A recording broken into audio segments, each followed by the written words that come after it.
దేవుడే డైరెక్ట్ గా ఆదాంతో మాట్లాడుతుంటే ఆదా ఉన్నాడు చూడండి.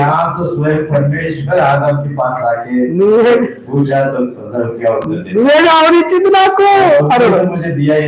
మరి అంతకు ముందు ఏమన్నాడు తెలుసా? చూద్దాం రండి, 2వ అధ్యాయం 23వ వచనం. అందరం కలిసి చదువుదాం. ఆదికాండం 2వ అధ్యాయం 23వ వచనం.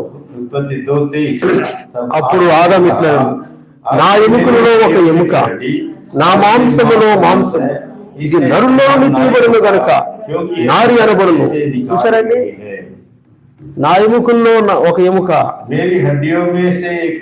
నా మాంసంలో మాంసం. ఎవరు అనుకుంటున్నావు దేవుడా? నా మాంసం అది, నా ఎముక అది. ఇప్పుడు వచ్చాక ఏమంటున్నాడు? నువ్వేగా ఇచ్చింది నాకు. What is this? యథార్థత